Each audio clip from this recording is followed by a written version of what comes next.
ಚಿರಂಜೀವಿ ಭಟ್ ಅಂತ ನಿಮ್ಮ ಸಿನಿಮಾವನ್ನು ನೋಡಿದೆ. ಬಹಳ ಅಂದರೆ ಬಹಳ ಖುಷಿ ಆಯಿತು. ಸಿನಿಮಾ ಒಂದು ಪ್ರೆಸ್ ಮೀಟ್ ಆಗ್ತದೆ. ಆ ಪ್ರೆಸ್ ಮೀಟ್ನಲ್ಲಿ ಅಚ್ಯುತ್ ಅವರು ಹೇಳ್ತಾರೆ, ನಟ ಅಚ್ಯುತ್ ಅವರು, ನೀವು ಕಾಲ್ ಮಾರ್ಕ್ಸು ಮತ್ತು ಹಲವಾರು ಜನರ ಒಂದು ಕಾಂಬಿನೇಷನ್, ಅವರ ಚಿಂತನೆಗಳನ್ನು ಮತ್ತು ಕಾಂಬಿನೇಷನ್ ಆಗಿ ಇಟ್ಕೊಂಡಿದ್ದೀರ, ನೀವು ಎಲ್ಲ ಸಿನಿಮಾಗಳು ತೋರಿಸಿದ್ದೀರ ಅಂತೇಳಿ ಸೋಷಿಯಲ್ ಮೀಡಿಯಾದಲ್ಲಿ ಒಂದು ಡಿಸ್ಕಷನ್ ಆಗ್ತಿದೆ. ವೈದಿಕ ಧರ್ಮದ ಒಂದು ಏನಾದ್ರು ಇದಾಗಿದೆಯಾ, ಅಂದರೆ ಒತ್ತಡ ಬಿದ್ದಿದೆಯಾ ಅನ್ನೋ ಥರ ಒಂದಷ್ಟು ತೋರಿಸಿದ್ದೀರಾ ಅಂತೇಳಿ. ನಿಮಗೆ ಆ್ಯಸ್ ಅ ಸಿನಿಮಾ ಮೇಕರ್ ಹೇಗೆ ಅನಿಸ್ತಿತ್ತು ಸಿನಿಮಾ ಮಾಡ್ಬೇಕಾದ್ರೆ? ಇದೆಲ್ಲ ತೋರಿಸ್ಬೇಕು ಅಂತ ಹೇಳ್ತಿತ್ತ, ಅಥವಾ ಆ್ಯಸ್ ಅ ಮೇಕರ್ ನಿಮಗೆ ಇವತ್ತೇನು ಡಿಸ್ಕಷನ್ ಆಗ್ತಿದೆ ಅದು ನಿಮ್ಮ ತಲೆಯಲ್ಲಿ ಇತ್ತ ಮೊದಲು ಅಂತ, ಹೇಗೆ ಅಂತ? ಇಲ್ಲ, ಇವತ್ತೇನು ಡಿಸ್ಕಷನ್ ಆಗುತ್ತೆ ಅನ್ನೋದ್ರ ಬಗ್ಗೆ ನಾನು ಯೋಚನೆ ಮಾಡಿದ್ರೆ ಸಿನಿಮಾ ಮಾಡೋಕ್ಕಾಗಲ್ಲ. ನಮ್ಮಲ್ಲಿ ಒಂದು ಗಟ್ಸ್ಬೇಕೇನಂತಂದರೆ, ನಮ್ಮ ಜಾತಿ ಪದ್ಧತಿ ಆಗ್ಬೋದು, ಧರ್ಮ ಆಗ್ಬೋದು, ನಮ್ಮ ಸಮಾಜ ಆಗ್ಬೋದು, ಇಲ್ಲಿರುವಂಥ ಮೇಲು ಕೀಳು ಎಲ್ಲ ವಿಚಾರಗಳನ್ನು ಹೇಳೋದಕ್ಕೆ ಸ್ವಲ್ಪ ಹೆದರ್ತಾರೆ. ಅದು ತುಂಬ ಸೂಕ್ಷ್ಮ ಆಗುತ್ತೆ. ಒಂದು ಭಾಗದ ಜನರಿಗೆ ಇಷ್ಟ ಆದರೆ ಇನ್ನೊಂದು ಭಾಗದ ಜನರಿಗೆ ಇಷ್ಟ ಆಗಲ್ಲ, ಚರ್ಚೆಗಳಿಗಾಗುತ್ತೆ. ಇವತ್ತೇನಾಗಿದೆ ಅಂತಂದರೆ, ಏನೇ ವಿಷಯ ಬರಲಿ, ಇಲ್ಲೊಂದು ಪಾಟ್ ಇಟ್ಟಿದ್ದೀರ, ಈಗ ಇದರಲ್ಲೊಂದು ಕೆಂಪು ಹೂವು ಇದೆ, ಈ ಕಡೆ ಒಂದು ಎಲ್ಲೋ ಇದೆ, ಆರೆಂಜ್ ಇದೆ, ಬಿಳಿ ಇದೆ, ಎಲ್ಲ ಪಕ್ಷನೂ ಇಲ್ಲೇ ಇದೆಯಲ್ಲ. ಈಗ ಇದನ್ನು ಯೋಚನೆ ಮಾಡಿಟ್ರೆ ಅಲ್ಲಿ ಇಲ್ಲ ಅಲ್ವಾ? ಸಿಂಪಲ್ ಅಷ್ಟೇ ನಾನು ಹೇಳ್ತಿರೋದು. ಅರ್ಥ ಆಯಿತು ಅನಿಸುತ್ತೆ. ಸಮಾಜದ ಒಂದು ರಿಫ್ಲೆಕ್ಷನ್ ಆಗಬೇಕು ಯಾವತ್ತು ಸಿನಿಮಾ, ಒಂದು ಕತೆ ಅಂತ. ವೈದಿಕ ಅಂತ ಅಂದ್ಕೊಂಡು ಏನು ಹೇಳ್ತಾ ಇದ್ದಾರೆ, ಅದು ಮೋಸ್ಟ್ಲಿ ವರಾಹ ರೂಪಂ ದೈವ ವರಿಷ್ಠಂ ಅನ್ನುವಂಥ ಒಂದು ಹಾಡು, ಒಂದು ದೈವಕ್ಕೆ ನಾವು ಒಂದು ಪ್ರೈಸ್ ಮಾಡುವಂತಹ ಒಂದು ಹಾಡನ್ನು ಮಾಡಿದ್ದೀವಿ. ಅದರಲ್ಲಿ ಸಾಂಸ್ಕ್ರಿಟ್ ಯೂಸ್ ಮಾಡಿರೋದ್ರಿಂದ ಮೋಸ್ಟ್ಲಿ ಅವರು ದೈವ ಕೋಲದಲ್ಲಿ ಇದೆಲ್ಲ ಬರಲ್ಲ ಅಂತ ಮೋಸ್ಟ್ಲಿ ಹೇಳ್ತಿರ್ಬೋದು. ಅದು ಒಂದೇ ಅಲ್ಲ, ನೀವು ನಾನ್ ವೆಜ್ ತಿನ್ನೋದು ಬಿಟ್ಟಿದ್ರಂತೆ. ಪರ್ಸನಲ್ ಅದು ಅಲ್ಲ. ಈಗ ನಮ್ಮ ದೈವ ನೀವು ಯಾಕೆ ನಾನ್ ವೆಜ್ ತಿನ್ನೋದು ಬಿಟ್ರಿ ಅಂತ ಒಂದು ಕೇಳ್ತಾರೆ. ಇನ್ನೊಂದು, ಈ ಸುಮಾರು ಓದ್ದೆ ನಾನು ಹಿಂಗೆ, ಅಂದರೆ ನಂಗೆ ಪ್ರತಿ ಸಲ ಓದಿದಾಗ ಸಿನಿಮಾ ಹಿಂಗೂ ನೋಡ್ಬೋದಾ ಅಂತ ಅನಿಸ್ತಾ ಇರುತ್ತೆ. ಭಾಳ ಕನ್ಫ್ಯೂಸ್. ಈ ಒಂದು ಅನ್ಟಚಬಿಲಿಟಿಯನ್ನು ಅನುಭವಿಸ್ತಾ ಇರುವಂಥ ಕಾಡಿನಂಚಿನ ಸಮುದಾಯ ಅದು ಹೆಂಗೆ ಫಾರೆಸ್ಟ್ ಆಫೀಸರ್ಗಳ ಜೊತೆ ಕೈ ಜೋಡಿಸೋದಕ್ಕೆ ಸಾಧ್ಯ? ಅವರಿಬ್ಬರ ಮಧ್ಯೆ ಸಂಘರ್ಷನೇ ಇರಬೇಕು, ಅವ್ರು ಹೆಂಗೆ ಕೈ ಜೋಡಿಸೋದಕ್ಕೆ ಸಾಧ್ಯ? ಇಂಥ ಸುಮಾರು ವಿಷಯಗಳು ಬರ್ತವೆ. ಅದಕ್ಕೇನೀಗ ಬಟ್ ಸಿನಿಮಾ ಮಾಡೋಗಿದೆಲ್ಲ ತಲೆಯಲ್ಲಿರುತ್ತೆ. ಇಲ್ಲ ಸರ್, ಅದನ್ನ ಯೋಚನೆ ಮಾಡೋಕ್ಕೆ ಹೋಗಲ್ಲ. ಆದರೆ ಕನ್ನಡದಲ್ಲಿ ಹುಲಿಯ ಅಂತ ಒಂದು ಸಿನಿಮಾ ಆ ಥರದ ವಿಚಾರಗಳನ್ನು ಟಚ್ ಮಾಡಿ, ಹೌದು, ಒಂದು ಸಮಾಜದ ಮೇಲೂ ಕೀಳು, ದೇವರಾಜ್ ಅವ್ರದ್ದು ಒಂದು ದೇವರಾಜ್ ಸರ್ ಸಿನಿಮಾ, ಅದ್ಭುತ ಸಿನಿಮಾ, ಅದ್ಭುತ ಆಕ್ಟಿಂಗ್. ಥಿಯೇಟ್ರಲ್ಲಿ ಅದು ತುಂಬ ದೊಡ್ಡದಾಗಿ ಆಗಲಿಲ್ಲ ಅಂತ ಕೇಳಿದ್ದೆ, ನನಗೆ ಗೊತ್ತಿಲ್ಲ, ನನಗೂ ಕೂಡ. ಬಟ್ ಅದ್ಭುತ ಸಿನಿಮಾ, ದೇವರಾಜ್ ಸರ್ ಪರ್ಫಾರ್ಮೆನ್ಸ್ ಅಂದ್ರೆ ಹಂಗಿದೆ ಅಲ್ಲಿ. ಅದು ಬಿಟ್ಟರೆ ಇವತ್ತು ಬೇರೆ ಏನೇನು ಬೇರೆ ಭಾಷೆಯ ಸಿನಿಮಾಗಳು ಹೇಳ್ತಾ ಇದ್ದಾರೆ, ಸಿನಿಮಾವನ್ನು ಸಿನಿಮಾವಾಗಿ ನೋಡಬೇಕು ಯಾವತ್ತು. ಎಕ್ಸಾಕ್ಟ್ಲಿ. ಸೊ ಅದನ್ನು ಮೀರಿದಾಗ ಫಿಲ್ಮ್ ಮೇಕರ್ಸ್ಗಳು ಕೂಡ ಸ್ವಲ್ಪ ಹಿಂದೇಟು ಹಾಕ್ಬಿಡ್ತಾರೆ. ನಾನು ಯಾಕೆ ರಿಸ್ಕ್ ತೊಗೊಳ್ಳಿ, ನಾನು ಯಾಕೆ ಈ ಜಾತಿ ಬಗ್ಗೆ ಹೇಳಬೇಕು, ನಾನು ಈ ಸಮಾಜದ ಮೇಲು ಕೀಳು ಬಗ್ಗೆ ಹೇಳಿದ ತಕ್ಷಣ ಒಂದು ಪಂಗಡಕ್ಕೆ ಇಷ್ಟ ಆಗುತ್ತೆ, ಇನ್ನೊಂದು ಪಂಗಡಕ್ಕೆ ಇಷ್ಟ ಆಗಲ್ಲ ಅಂತ. ಆದರೆ ಈ ಸಿನಿಮಾದಲ್ಲಿ ದೈವಾರಾಧನೆ ತಂದಿದ್ದು, ದೈವಾರಾಧನೆ ಬಂದಿದ್ದು, ಅದು ಆಗಿದ್ದು, ದೈವವನ್ನು ನಾವು ಸಮಾಜದ ಸಮತೋಲನತೆಯನ್ನು ಕಾಪಾಡುವಂಥ ಒಂದು ವಿಚಾರವಾಗಿ ತೊಗೊಳ್ತೀವಿ. ಅಲ್ಲಿ ಮೇಲು ಕೀಳಿಲ್ಲ. ಗುತ್ತಿನಾರೇ ಅಂತ ಅಂದ್ಕೊಂಡು ಶುರುವಾಗುತ್ತಲ್ಲ ನಿಮಗೆ. ಸೊ ಗುತ್ತಿನವನು ಒಬ್ಬ ದಣಿ ಇರ್ತಾನೆ, ಇನ್ನೊಂದು ವರ್ಗದ ಜನರು ಇರ್ತಾರೆ. ಪ್ರತಿ ವರ್ಗದ ಜನರು 16 ವರ್ಗಗಳು ಅಂತ ಹೇಳ್ತೀವಿ. ಪ್ರತಿಯೊಬ್ಬರದ್ದು ಕಾಂಟ್ರಿಬ್ಯೂಷನ್ ಇರುತ್ತೆ. ಓಕೆ, ಪ್ರಕೃತಿಯ ಒಳಗಡೆ ಇರುವಂಥ ವಿಚಾರಗಳನ್ನು ಇಟ್ಟುಕೊಂಡೇ ಆ ಸೆಲೆಬ್ರೇಷನ್, ಆ ಒಂದು ಆಚರಣೆ. 2 ವಿಷಯ. ಒಂದು, ನಾನು ನಾನ್ ವೆಜ್ ಬಿಟ್ಟೆ ಅಂತ. ಈಗ ಒಬ್ಬರು ದೈವ ನರ್ತಕರು ನನಗೆ ಯಾರು ಲೀಡ್ ಮಾಡಿದ್ರು, ಇದಷ್ಟಕ್ಕೂ ಹೆಲ್ಪ್ ಮಾಡಿದ್ರು, ಅವರು ನಾನ್ ವೆಜ್ ತಿನ್ನೋದೇ ಇಲ್ಲ ಅವರು. ಓಕೆ, ಪಂಜುರ್ಲಿ ಕೋಲವನ್ನು ಹಾಕೋರು, ಗುಳಿಗ ಕೋಲವನ್ನು ಹಾಕಿದಾಗ ಕೆಲವರು ಮೆನ್ಷನ್ ಮಾಡ್ತಿರೋದು, ಅದು ಕೆಲವೊಂದು ಮಾಂಸಾಹಾರಿ ದೈವಗಳು ಇದೆ ಅಂತ ಹೇಳ್ತಾರೆ. ಸೊ ಕೆಲವು ದೈವಗಳು ಆ ಥರದ ಒಂದು, ಇವಾಗ ಗುಳಿಗ ಇದ್ದಾಗ ಅದು ಕೋಳಿಯನ್ನು ಇದು ಮಾಡೋದಾಗ್ಬೋದು, ಈ ಥರದ್ದೆಲ್ಲ ಬರುತ್ತೆ ಅಂತ. ಅದು ನಾನು ಅಲ್ಲಿ ಏನು ನಡೀತಿದೆ, ನಾನು ಹಾಗೆ ಇರಬೇಕು ಹೀಗೆ ಇರಬೇಕಲ್ಲ. ನನ್ನ ಒಳಗಡೆ ನನಗೆ ದೈವ ಅಂತಂದರೆ ಅಷ್ಟು ಒಂದು ಅದರ ಬಗ್ಗೆ ಇರುವಂಥ ಭಕ್ತಿ ಏನಿದೆ, ನನ್ನ ಒಳಗಡೆ ಒಂದು ಕ್ಲೀನ್ ಅನಿಸ್ಬೇಕಾಗಿತ್ತು, ಒಂದು ಶುದ್ಧ. ದನಿ ಹೇಳ್ತೀನಲ್ಲ, ಒದ್ದೆ ಆದದ್ದಲ್ಲ ದನಿ, ಶುದ್ಧ ಆದದ್ದು ಅಂತ. ಸೊ ನನ್ನೊಳಗಡೆ ಒಂದು ಕ್ಲೀನ್ನೆಸ್ ಬೇಕಾಗಿತ್ತು ನನಗೆ. ಆ ಗಗ್ಗರ, ಅದರ ನಾವು ತಲೆಪಟ್ಟಿ ಆಗಲಿ, ಅಣಿ ಆಗಲಿ, ಇವೆಲ್ಲ ಏನೇನು ಹೇಳ್ತೀವಲ್ಲ, ತುಂಬ ಶ್ರೇಷ್ಠ ಅದು. ಹಾಗಾಗಿ ನಾನು ಅದನ್ನು ಹತ್ತಿರ ಹೋಗಬೇಕಾದ್ರೆ ನನ್ನೊಳಗಡೆನ ಒಂದು ಸಮಾಧಾನಕ್ಕೆ ನಾನು ಇದನ್ನೆಲ್ಲ ಬಿಟ್ಟರೆ ಬೇರೆ ಯಾರಿಗೆ ಅದರಿಂದ ಸಂದೇಶ ಕೊಡೋದಕ್ಕಲ್ಲ. ಕ್ರಿಟಿಕ್ಸಿಗೆ ಇನ್ನೊಂದು ಆಹಾರ ಕೊಟ್ರಿ ನೀವು ಈ ಉತ್ತರದ ಮೂಲಕ. ಮಾಂಸಾಹಾರ ಅಶುದ್ಧ ಅನ್ನುವ ಅರ್ಥದಲ್ಲಿ ಸುವರ್ಣ ನ್ಯೂಸ್ನಲ್ಲಿ ಮಾತಾಡಿದ್ರು. ನೀನ್ ಹೇಳಿದ್ದೆಲ್ಲ ಕೇಳೋದಕ್ಕೆ ನನ್ನೇನು ಗುಲ್ಡು ನನ್ನ ಮಗ ಅನ್ಕೊಂಡೇನೆ. ನನಗೆ ಈ ಸಿನಿಮಾ ಜಗತ್ತನ್ನು ಹತ್ತಿರದಿಂದ ನೋಡೋರು ನನ್ನ ತಲೆಗೆ ಒಂದು ವಿಷಯ ತುಂಬಿದ್ರು. ಗಾಂಧಿನಗರದಲ್ಲಿ ಒಂದು ಕರಾವಳಿ ಲಾಬಿ ಇದೆ. ಕರಾವಳಿಯವ್ರು ಯಾವುದೇ ಸಿನಿಮಾ ಮಾಡಿದ್ರು ಅವ್ರು ಓವರ್ ಹೈಪ್ ಮಾಡ್ತಾರೆ, ತುಂಬ ಬರೀತಾರೆ ಅದ್ರ ಬಗ್ಗೆ ಅಂತ. ಕರಾವಳಿಯವ್ರು ಯಾವುದೇ ಫಿಲ್ಮ್ ಮಾಡಿದ್ರು ಹಂಗೆ ಮಾಡ್ತಾರೆ ಅಂತ. ನಾನು ಅದೇ ಕ್ಯಾಟಗರಿಯಲ್ಲಿ ಇರಬೇಕು ಅಂತ ಅನ್ಕೊಂಡೆ. ಆದರೆ ಒಂದು ಅನ್ಯಾಚುರಲ್ ಹೈಪ್ನಿಂದ ಒಂದು ಸಿನಿಮಾ ಗೆಲ್ಸೋದಕ್ಕಾಗೋದಿಲ್ಲ, ಪುಷ್ ಮಾಡಿ ಒಂದು ಸಿನಿಮಾ ಗೆಲ್ಸೋದಕ್ಕಾಗೋದಿಲ್ಲ. ನ್ಯಾಚುರಲ್ ರೆಸ್ಪಾನ್ಸ್ ಅದು ಬರ್ತಾ ಇರೋದು. ಇವತ್ತು ಇಂಟರ್ವ್ಯೂ ಮಾಡಬೇಕು ಅನ್ನೋ ಕಾರಣಕ್ಕೆ ನೆನ್ನೆ 10-20 ಶೋಗೆ ಹೋಗಿದ್ದೆ ನಾನು, ಹೌಸ್ಫುಲ್ ಇತ್ತು ಅದು. ಅಂಥದ್ದೊಂದು ಪ್ರಾಸೆಸ್ ಇದೆಯಾ, ಸಿಸ್ಟಮ್ ಇದೆಯಾ, ಸಪೋರ್ಟ್ ಸಿಸ್ಟಮ್ ಇದೆಯಾ ಒಂದು ಸಿನಿಮಾ ಗೆಲ್ಸೋದಕ್ಕೆ? ಆ ಸಿಸ್ಟಮ್ ವರ್ಕ್ ಆಗುತ್ತೆ ಅನ್ಸುತ್ತಾ ನಿಮಗೆ? ವರ್ಕ್ ಆಗಲ್ಲ, ಅದು ಆಗಲ್ಲ. ಓಪನಿಂಗ್ ಜನ ಸೇರಿಸ್ಬೋದು, ಅವರೇ ಬೈಕೊಂಡು ಹೋಗ್ಬಿಟ್ರೆ ಮತ್ತೆ ಯಾರು ಬರಲ್ವಲ್ಲ. ಕರೆಕ್ಟ್. ಸೊ ನೀವು ಸಿನಿಮಾ ನೋಡ್ತಾ ಮುಗಿಬೇಕಾದ್ರೆ ನಿಮ್ಗೆ ಏನು ಟೇಕ್ ಅವೇ ಇದೆ ಅನ್ನೋದು ತುಂಬ ಇಂಪಾರ್ಟೆಂಟ್ ಆಗುತ್ತೆ. ಎಸ್. ಸೊ ಅದು ನಿಮ್ಗೇನು ನಿಮ್ಮ ಜೊತೆ ಕ್ಯಾರಿ ಮಾಡ್ತಿಲ್ಲ ಅಂತಂದಾಗ ಅದು ಅಲ್ಲೇ ಸೋಲ್ತು ಅಂತ ಅರ್ಥ.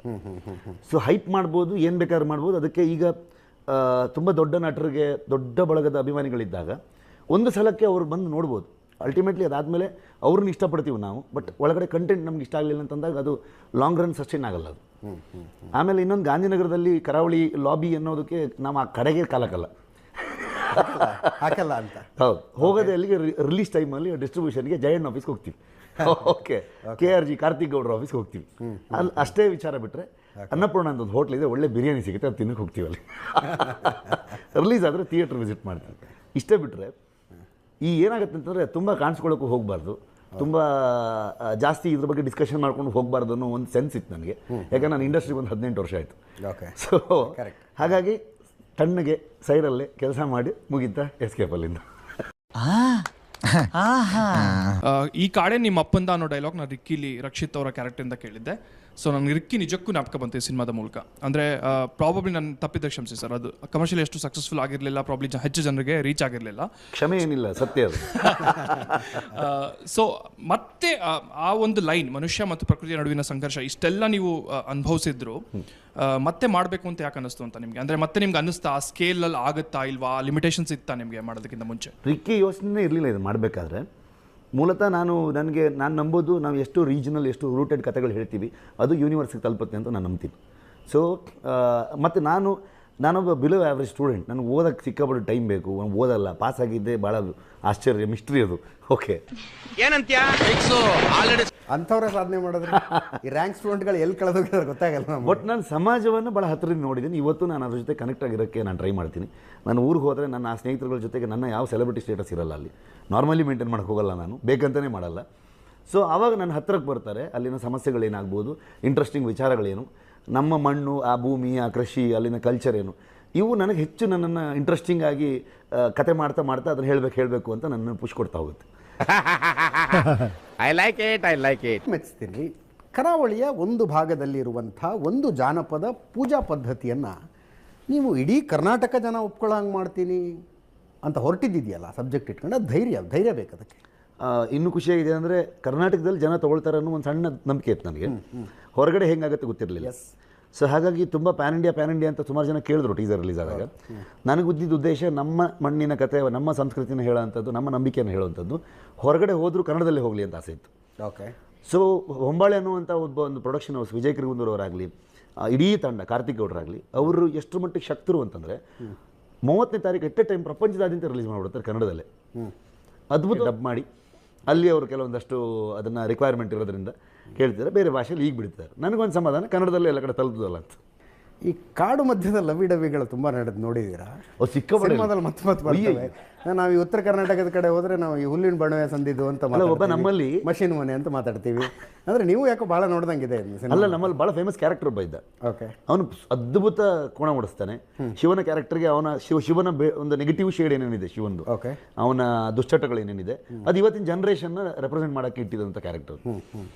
ನಮ್ಮ ಕಲ್ಚರ್ನ, ನಮ್ಮ ಸಮಾಜಕ್ಕೆ ಏನೇನು ಕೊಡುಗೆ ಕೊಡಬೇಕು, ಏನು ಮಾಡಬೇಕು, ಏನು ನಡ್ಕೊಂಡು ಹೋಗ್ಬೇಕು, ನಾವು ನಮ್ಮ ಸಂಸ್ಕೃತಿನ ಉಳಿಸ್ಕೊಂಡು ಹೋಗಬೇಕು, ಅದರ ವಿರುದ್ಧ ಒಂದಷ್ಟು ದುಶ್ಚಟಗಳಿಗೆ ಪ್ರಶ್ನೆ ಮಾಡ್ಕೊಂಡು ಹೋಗೋದು.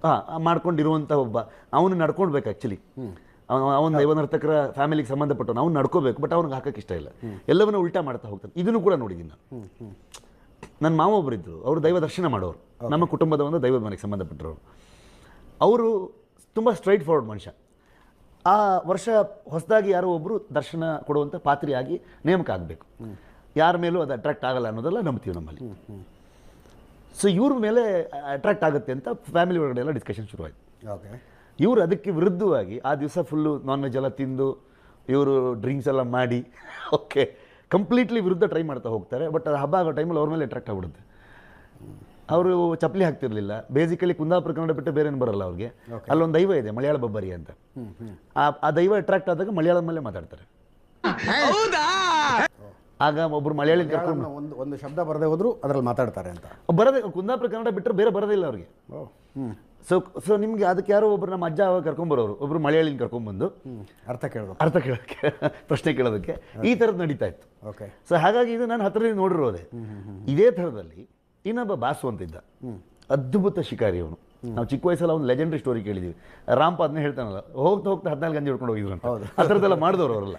ಅವ್ರನ್ನ ಎಷ್ಟು ಸಲ ಫಾರೆಸ್ಟ್ ಡಿಪಾರ್ಟ್ಮೆಂಟ್ ಅವರು ಅರೆಸ್ಟ್ ಮಾಡಿದ್ದಾರೆ ಅಂತಂದರೆ, ಒಂದು ಪಾಯಿಂಟ್ ಆದಮೇಲೆ ಅವನ್ನ ಬಾಚ್ಕೊಂಡು ಹೋಗಬೇಕಾದ್ರೆ ಕಂಬಳಿ ಸೇರಿ ಬಾಚ್ಕೊಂಡು ಹೋಗಿದ್ದಿದೆ ಅವನ್ನ. ಅವರೇ ಬಟ್ಟೆ ಕೊಡಿಸಿ ಅವನು ಕಾಟ ತಡಿಯೋಕ್ಕಾಗದೆ, ಯಾರಾದರೂ ಬಿಡಿಸೋಕ್ಕೆ ಬರ್ತಾರೆ, ಬೇಲ್ ಕೊಡೋಕ್ಕೆ ಬರ್ತಾರೆ ಅಂತ ಕಾದರೆ ಬರಲ್ಲ, ಎಷ್ಟು ದಿವಸ ಅಂತ ಇಟ್ಕೋತಾರೆ. ಈ ಥರದಲ್ಲಿ ಪ್ರೂಫ್ ಸಿಗಲ್ಲ. ಈ ಥರದ್ದೆಲ್ಲ ಸುಮಾರಷ್ಟು ನೋಡ್ತಾ ಹೋಗ್ತಿದ್ದೆ. ಅವನಿಗೆ ಸುಮಾರಷ್ಟು ಗರ್ಲ್ ಫ್ರೆಂಡ್ಸ್ ಎಲ್ಲ ಇದ್ದರು. ಓಕೆ. ಅವನು ನನ್ನ ಕಸಿನ್ ಒಬ್ಬನ್ನ ಚಿಕ್ಕ ವಯಸ್ಸಲ್ಲಿ, ಇದು ಸುಮಾರು ಒಂದು 20 years ಹಿಂದೆ, ನಿನ್ನ ಶಿಕಾರಿ ಹೆಂಗಾಗತ್ತೆ ತೋರಿಸಿ ಅಂತ ಕರ್ಕೊಂಡು ಹೋಗಿರೋದು. ನಡುವು ಕಾಡಲ್ಲಿ ಬಿಟ್ಟು ಅವನದೆಲ್ಲ ಗರ್ಲ್ ಫ್ರೆಂಡ್ ಇದ್ದಾಳೆ ಅಲ್ಲಿ. ರಾತ್ರಿ 2 ಗಂಟೆ ರಾತ್ರಿಗೆ, ಮಗ ಇಲ್ಲೇ ಕೂಕೋ, ನಾ ಬತ್ತೆ ಈಗ ಇಲ್ಲೇ ಕೂತಿರೋ ಬರ್ತೇನೆ. ಇವನು ಇಡೀ ರಾತ್ರಿ ಕಾದು ಏನು ಮಾಡೋಕ್ಕಾಗಿದೆ, ಬೆಳಗಿನ ಜಾವ ಅದೇ ಕತ್ಲಲ್ಲಿ ಹೇಗೆಲ್ಲ ಮಾಡಿ ಮನೆ ಸೇರ್ಕೊಳ್ತಾನೆ. ಸೊ ಈ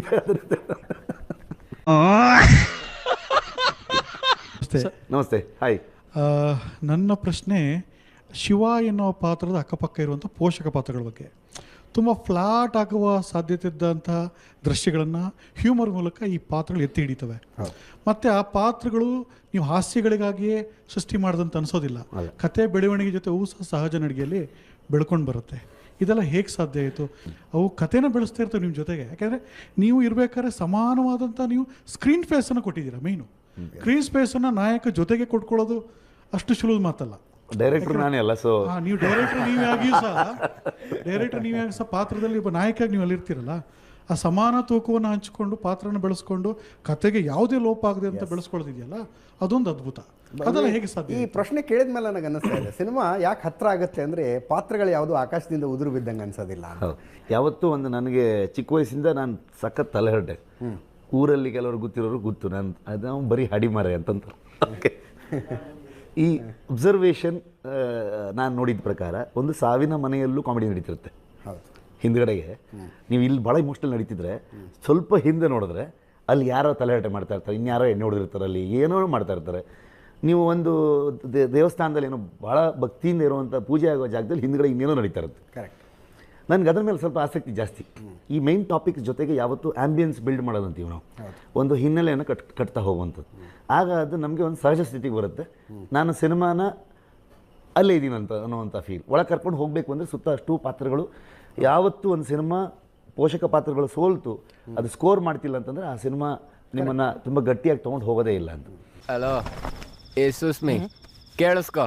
ಹಾಗಾಗಿ ರಾಂಪನಿಗಿರುವಂಥದ್ದು ಅದೆಲ್ಲವೂ ನಾನು ನೋಡಿರುವಂಥದ್ದು. ಅದಕ್ಕೆ ಇಲ್ಲಿ ಏನೇ ಸೀರಿಯಸ್ ನಡೀತಾ ಇದ್ರು ಅಂದರೆ, ಇನ್ಫ್ಯಾಕ್ಟ್ ಶಿವ ಜೈಲಿಂದ ಆಚೆ ಬರಬೇಕಾದ್ರೆ ಅದಕ್ಕೆ ನನಗೆ ನನ್ನ ತಂಡದಲ್ಲಿ ಅಬ್ಜೆಕ್ಷನ್ ಬರುತ್ತೆ, ಇಲ್ಲೊಂದು ಕಾಮಿಡಿ ಬೇಡ ಮಾರ್ರೆ ಅಂತ, ಸೀರಿಯಸ್ ಆಗಿ ಹೋಗ್ಬಿಡೋಣ ಇಲ್ಲಿ ಅಂತ.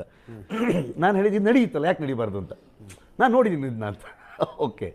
ಸೊ ಇಲ್ಲಿ ಒಂದು ಮುಂದೇನಾಗ್ತದೆ ನೋಡುವ ಅಂತ ಒಂದು ಪಾತ್ರ ಹೇಳಿದ ತಕ್ಷಣ ಒಂದು ಜೈಲಿಂದ ರಿಲೀಸ್ ಆಗಿ ಹೀರೋ ಬರ್ತಾ ಇದ್ದ. ಬಂದರೆ ಒಂದು ಬಿಲ್ಡಪ್ ಆಗುತ್ತೆ. ಅಜನೀಶ್ ಲೋಕನಾಥ್ ಅವರ ಬ್ಯಾಕ್ಗ್ರೌಂಡ್ ಸ್ಕೋರು ಜೋರಾಗುತ್ತೆ, ಸ್ವಲ್ಪ ಲೋ ಆ್ಯಂಗಲ್ ಶಾರ್ಟು ಇದೆ, ಬಿಲ್ಡಪ್ ಥರ. ಆಚೆ ಬಂದರೆ ಇವನು ಈ ಜೈಲಿಂದ ಬಂದರೆ ಒಂದು ಮರ್ಯಾದೆ ಬರ್ತದಲ್ಲ ಅಂತಾರೆ ರಾಮ್. ಸಾಲ ಇನ್ನು ಗಣ್ಣಿಂದ ಇಷ್ಟೆಲ್ಲ ಆಗೋದು. ಓಕೆ. ಇದಾಗಿ ನಿಲ್ಲ. ಹೀರೋ ಆ್ಯಂಬುಲೆನ್ಸ್ ಆಗ್ತಾ ಹೋಗ್ತಾನೆ, ಬ್ಯಾಕ್ಗ್ರೌಂಡ್ಗೆ ಹೋಗ್ತಾನೆ, ಅವ್ನು ತೋರ್ಸೋಕ್ಕೆ ಹೋಗಲ್ಲ. ಕೊಡ್ಲಿ ತಂದಿಲ್ಲೋಣ ಅಂತ ಕೇಳ್ತಾನೆ, ತರಬೇಕಿತ್ತು ಅಂತ. ಸಣ್ಣ ಕೇಳಿಸ್ಬೇಕು ಅಷ್ಟೇ ನನಗೆ, ಬೇರೆ ಏನೋ ಓಡ್ತಾ ಇದೆ ಅವನ ಹತ್ರ ಅಂತ. ಈ ಕಡೆಗೆ ಇವರಿಬ್ಬರದ್ದು ಸುಂದರ ಮತ್ತು ಅವನ ಹೆಂಡತಿದು ಬೇರೆ ಏನೋ ನಡೀತಾ ಹೋಗುತ್ತೆ. ಕುದುರೆ ತುಂಬ ಹೋಗಿದೆ, ಕಾಡಲ್ಲಿ ಸೊಪ್ಪು ಸಿಗ್ತದೆ ಅಂತ. ಅಂದರೆ ಮನುಷ್ಯ ಎಷ್ಟು ಅವನು ಇಂಥದ್ದೆಲ್ಲ ಮಾಡ್ಕೊಂಡೆ ಅಂದರೆ ಸುಂದರ ಅನ್ನೋನು ಬಂದು ಇಡೀ ಊರನ್ನು ವಿಟ್ನೆಸ್ ಮಾಡ್ತಾ ಹೋಗ್ತಾನೆ ಅವನು. ಸೊ ಹಾಗಾಗಿ ಅವನ ಪರ್ಸ್ಪೆಕ್ಟಿವಲ್ಲೂ ಸುಮಾರಷ್ಟು ವಿಷಯಗಳು ಹೋಗಬೇಕಲ್ಲಿ. ಅವನು ಅಷ್ಟೇ ಖುಷಿ ಕೊಡ್ತಾನೆ, ಹೋಗ್ತಾನೆ. ಅವನು ಇದಕ್ಕೆ ಇವ್ರ ಜೊತೆ ಸೇರ್ಕೊಂಡು ಏನು ಸಿಕ್ಕಾಕೊಂಡು ಪಚಿತಿಗೆ ಬರ್ತಾನೆ.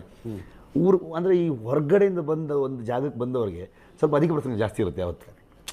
ನಾವು ಹೇಳೋರು ಕೇಳೋರು ಯಾರಿಲ್ಲ ಅಂತ ಅಂದ್ಕೊಂಡಿದ್ದಾರೆ, ಮತ್ತೆ ಬಿದ್ಮೇಲೆ ಅವ್ರು ಹಿಂದೆ ಹೋಗೋದು ಒಂದು ಏಟು. ಸೊ ಹಾಗಾಗಿ ಅದನ್ನು ಆ ಪೋಷಕ ಪಾತ್ರಗಳು ತುಂಬ ಇಂಪಾರ್ಟೆಂಟ್.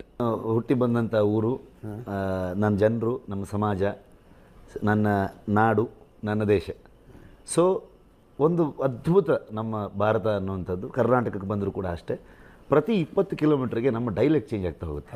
ಓಕೆ, ಡೈಲೆಕ್ಟ್ ಬರೀ ಡೈಲೆಕ್ಟ್ ಅಲ್ಲ, ಅದರ ಜೊತೆಗೆ ನಮ್ಮ ಆಚರಣೆ, ವಿಚಾರಗಳು, ನಾವು ನಡ್ಕೊಳ್ಳೋ ರೀತಿ ಪ್ರತಿಯೊಂದು ಬೇರೆ ಆಗ್ತಾ ಹೋಗುತ್ತೆ. ಹಾಗಾಗಿ ನಮ್ಮ ಮಣ್ಣಿನ ಕತೆ ಹೇಳ್ತಾ ಇವೆಲ್ಲವನ್ನು ತುಂಬ ಅಥೆಂಟಿಕ್ ಆಗಿ ಹೇಳೋದು ತುಂಬ ಮುಖ್ಯ ಆಗುತ್ತೆ. ನೀವು ಹೇಳಿದ ಕಥೆಗಳ ಕರ್ನಾಟಕದ ಮೂಲೆ ಮೂಲೆಗಳು ಹೇಳೋರು ಸಿಗ್ಬೇಕು. ನಮ್ಮಲ್ಲಿ ಈಗ ಕೋಸ್ಟಲ್ ಕರ್ನಾಟಕದಲ್ಲಿ ದೈವಾರಾಧನೆ ಇರ್ಬೋದು, ಅದೇ ರೀತಿಯಾದಂಥ ಆಚರಣೆಗಳು